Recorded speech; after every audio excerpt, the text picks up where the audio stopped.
আজকে রবীন্দ্র ভবনের দ্বিতীয়টি বিকশিত ভারত সংকল্প যাত্রা এবং তৃতীয়টি প্রধান অতিথি মাননীয় মুখ্যমন্ত্রী শ্রদ্ধেয় প্রফেসর ডক্টর মানিক সাহা মহোদয়কে আজকে জনজাতীয় গৌরব দিবস উপলক্ষে রিক্সা পরিয়ে ঐতিহ্যবাহী রিক্সা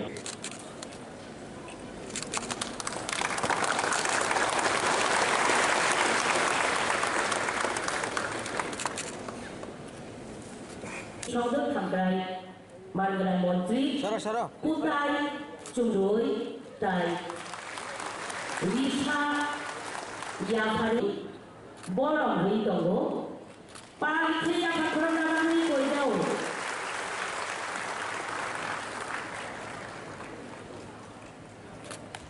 बेलायथि खाथु चिनि सिरि सिरि कुताई ताई पागुरी ताई रिक्सा शर्मा लामसंगा फाइया एटाई एसा खानके याफाखौ नायले এবারে জনজাতীয় গৌরব দিবস উপলক্ষে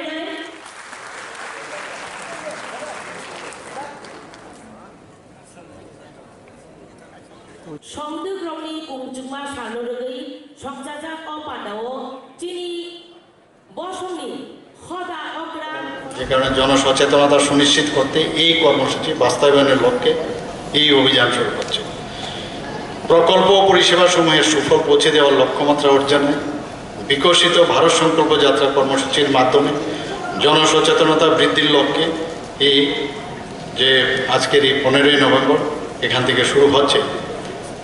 এই কর্মসূচির যে মেইন উদ্দেশ্য সেটি হচ্ছে যে এই প্রকল্পের আওতায় যারা সুবিধা বলে অথচ তারা সুবিধাটি পাননি সেই অন্তিম ব্যক্তিদের কাছে পৌঁছানো, কারণ লেফট আউট কেউ যেন না থাকে।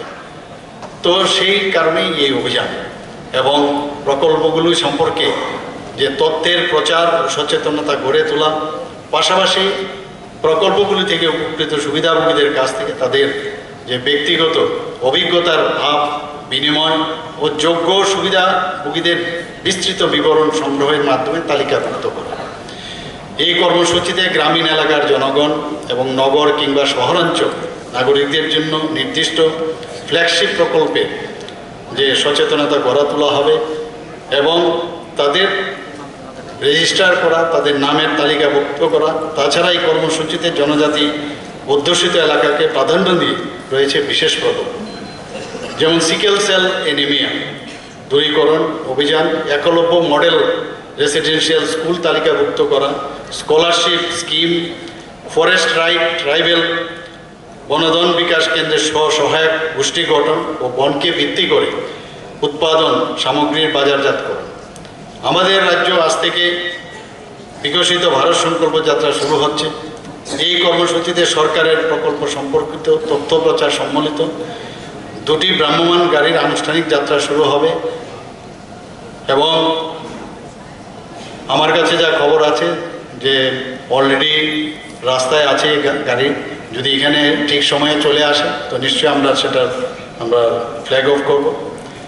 একই সাথে আজকে প্রতি ঘরে সুশাসনের যে দ্বিতীয় পর্যায়ের অভিযান শুরু হচ্ছে। আপনারা জানেন যে আমরা গত বছর যে এই প্রতি ঘরে সুশাসন তার সাফল্য আমরা পেয়েছি এবং তাতে করে এবার আবার আমরা আমাদের ক্যাবিনেট মিটিংয়ের মাধ্যমে আমরা ডিসিশন নিয়েছি যে আবার প্রতি ঘরে সুশাসন শুরু হবে।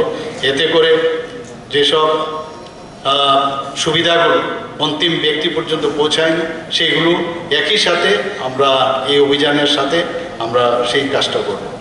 প্রতিকারে সুশাসনের মধ্যে কারোর এস্টেট সার্টিফিকেট লাগবে, কারোর এসসি সার্টিফিকেট লাগবে, কারোর ম্যারেজ সার্টিফিকেট লাগবে ইত্যাদি, যে একদম দোরগোড়ায় গিয়ে আমাদের ত্রিপুরা সরকারের সমস্ত আধিকারিকদের সাথে আমাদের মাননীয় চিফ সেক্রেটারির মাধ্যমে একদম ডিস্ট্রিক্ট থেকে ডিস্ট্রিক্ট ম্যাজিস্ট্রেট থেকে শুরু করে সাব ডিভিশনাল অফিসার থেকে আরম্ভ করে সবার সাথে ওনার কয়েকবার বৈঠক হয়েছে এবং প্রতি ঘরে যেন আমাদের ত্রিপুরা সরকারের যে স্কিমগুলো আছে সেগুলো যেন পৌঁছানো যায় সেই কাজটা করছে। তো এখানে যারা উপস্থিত আছেন, সময়ের কারণে আমরা আর সামনে আর কিছু বলতে পারছি না আমি।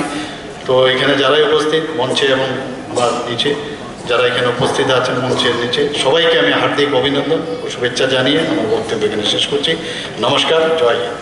এবারে আমাদের আজকের এই অনুষ্ঠানের মাননীয় সভাপতি তথা জনজাতি কল্যাণ উন্নয়ন দপ্তরের মাননীয় মন্ত্রী শ্রদ্ধেয় শ্রী বিকাশ দেয়াত্রা প্রতীক ফলে সুশাসনের দ্বিতীয় পর্যায়ে শুভ সূচনামূলক অনুষ্ঠানে পঞ্চমী यात्रा সংযুক্রমে কৌচুক মাসাল তাই নবরুম শাসন কাহাম সিনহা মহোদয়, পুলিশ মহানির্দেশক মাননীয় শ্রী অমিতাভ রঞ্জন মহোদয়, স্বাগত জানাচ্ছি আজকের এই অনুষ্ঠানে উপস্থিত হওয়ার জন্য। অন্যান্য দপ্তরের শ্রী বিকাশ দেবকুমার মহোদয় উপস্থিত। মঙ্গল প্রতীক প্রচারণের মধ্য দিয়ে আজকের এই আয়োজনের শুভ আনুষ্ঠানিক সূচনা করছেন মাননীয় উপপ্রধান অতিথি তথা মাননীয় মুখ্যমন্ত্রী শ্রদ্ধেয়